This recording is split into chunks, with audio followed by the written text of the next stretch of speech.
diam, keluarlah daripadanya.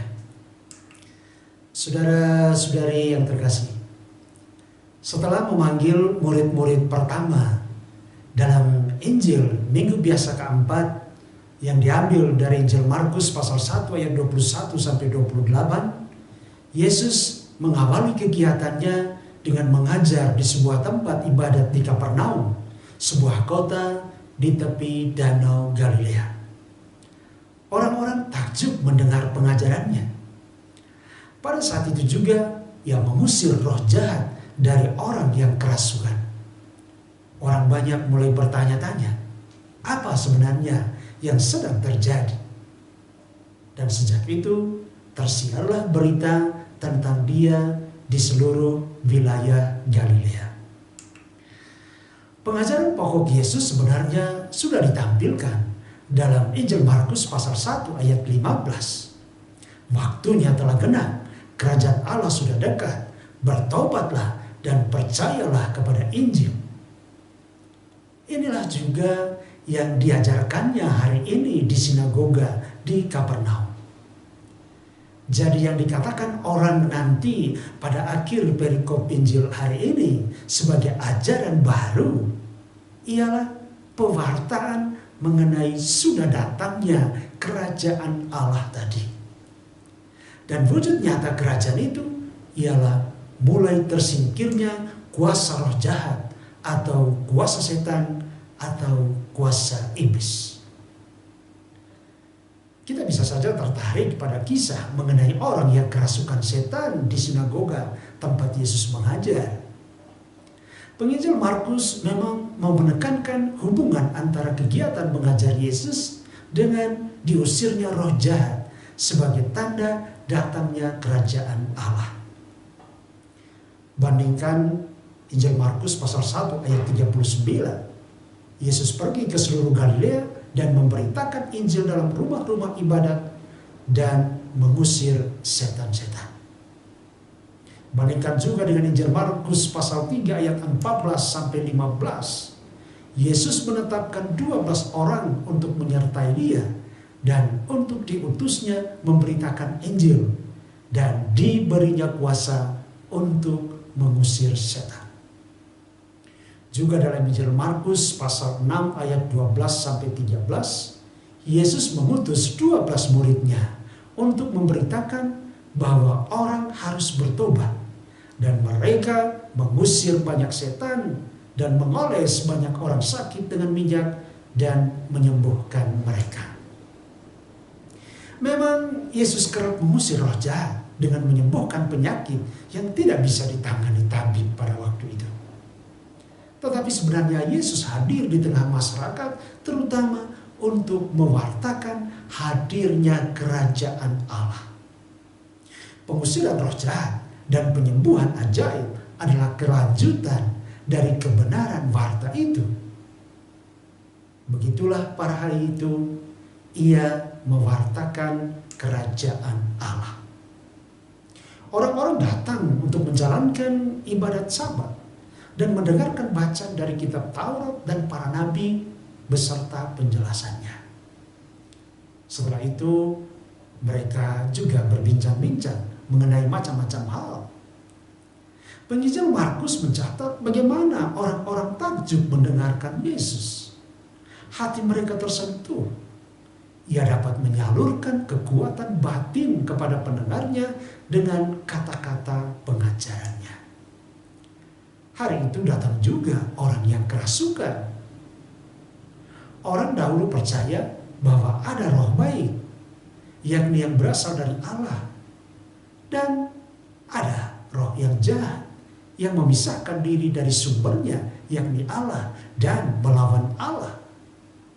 Dalam bahasa sederhana, roh jahat itu adalah kekuatan-kekuatan yang tidak benar, yang tidak murni. Ada sisi-sisi kotornya, tidak bersih. Yang dilakukannya menimbulkan banyak perkara-perkara yang tidak benar tadi. Jadi roh jahat ialah kekuatan-kekuatan yang tak teratur, tetapi tetap kuat dan susah dihadapi dan sering membingungkan. Ia mengacaukan tatanan, membuat orang kehilangan pegangan sampai berputar-putar tanpa arah dan menjauh dari tatanan yang diadakan oleh roh baik. Bandingkan dengan banyaknya situs-situs yang menyebarkan berita-berita bohong atau hoax zaman sekarang, boleh kita katakan ini pekerjaan iblis yang mau mengaburkan kebenaran dari Allah. Santo Paulus dalam suratnya kepada jemaat di Filipi pasal 3 ayat 19 menyebut Tuhan mereka ialah perut mereka, kemuliaan mereka ialah aib mereka, pikiran mereka semata-mata tertuju kepada perkara duniawi. Pada zaman dahulu, penyakit aneh-aneh yang tak dapat ditangani tabib sering dipandang sebagai akibat kerasukan setan.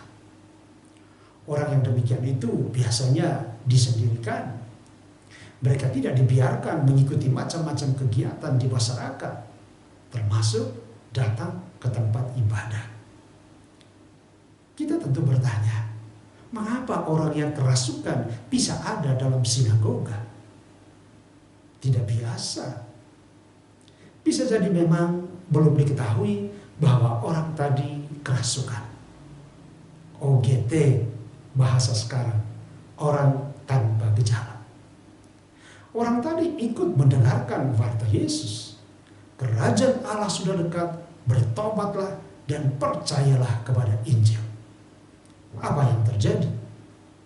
Roh jahat yang bersembunyi di dalam diri orang tadi tidak tahan mendengar hal itu. Ia berteriak memakai mulut orang tadi. Roh jahat tidak tahan berada di dekat kehadiran Yesus. Apa urusanmu dengan kami, hai Yesus orang Nazaret? Engkau datang hendak membinasakan kami? Aku tahu siapa engkau, yang kudus dari Allah. Tetapi Yesus menghardiknya, dia keluarlah daripadanya. Roh jahat itu menggoncang-goncang orang itu, dan sambil menjerit dengan suara nyaring, ia keluar daripadanya. Saudara-saudari yang terkasih, saya teringat beberapa tahun lalu ketika saya tinggal bersama Romo Yohanes Indra Kusuma, Frater CSE, dan Suster Putri Karmel.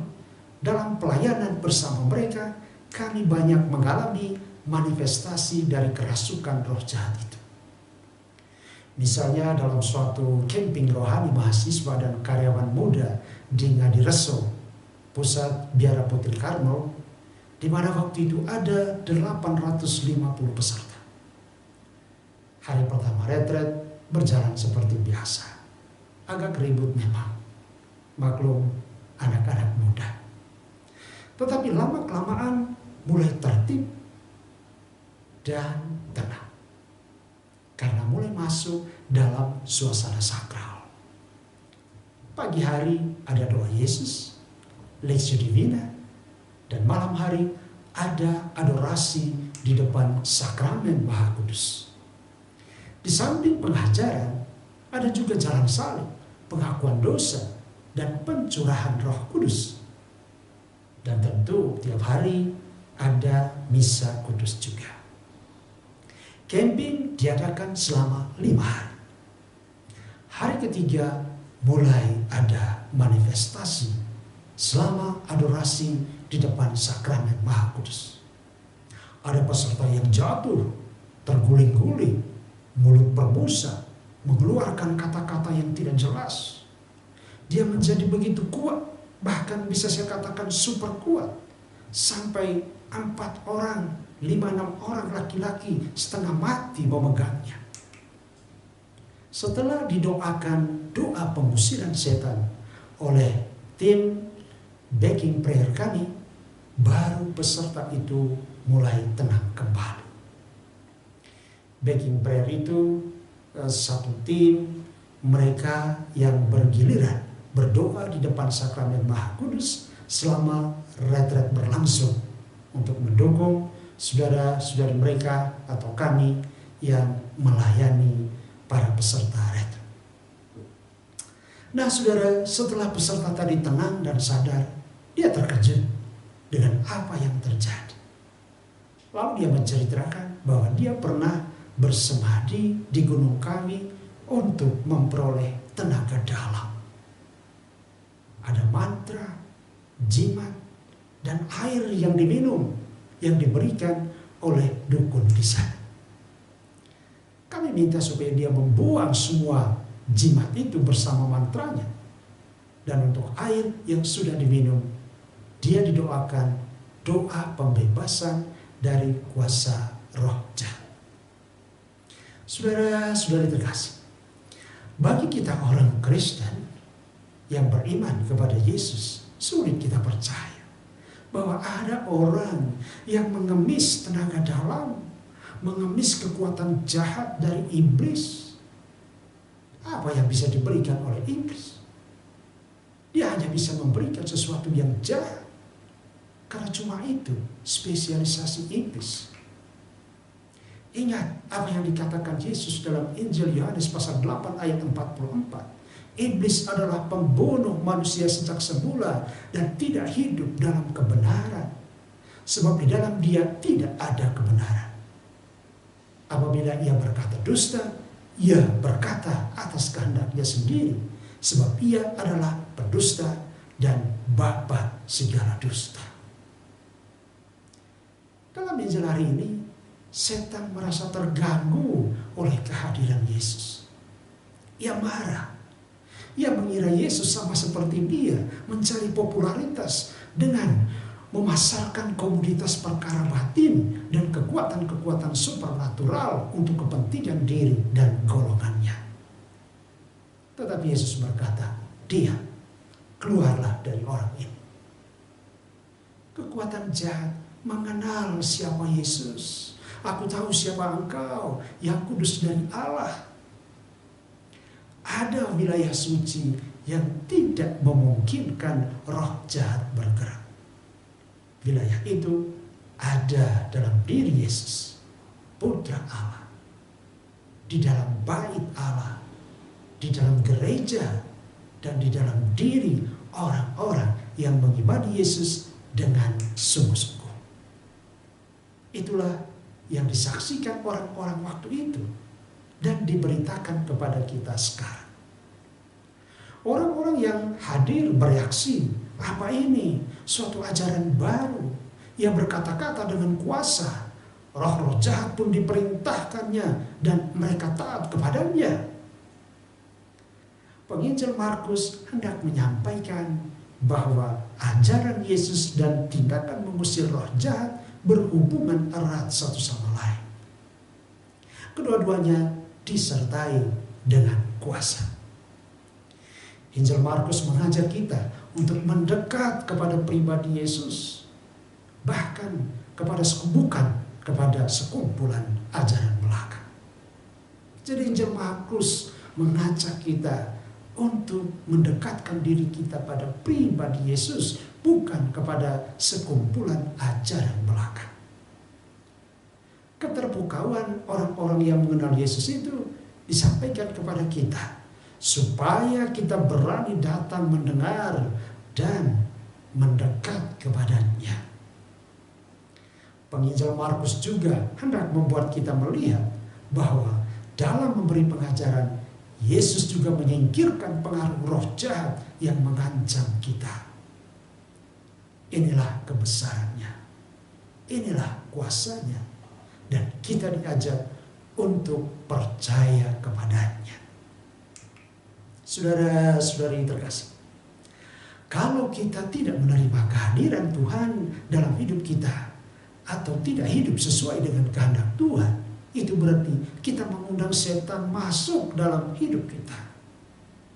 Setan sebenarnya tidak bisa datang kalau kita tidak mau.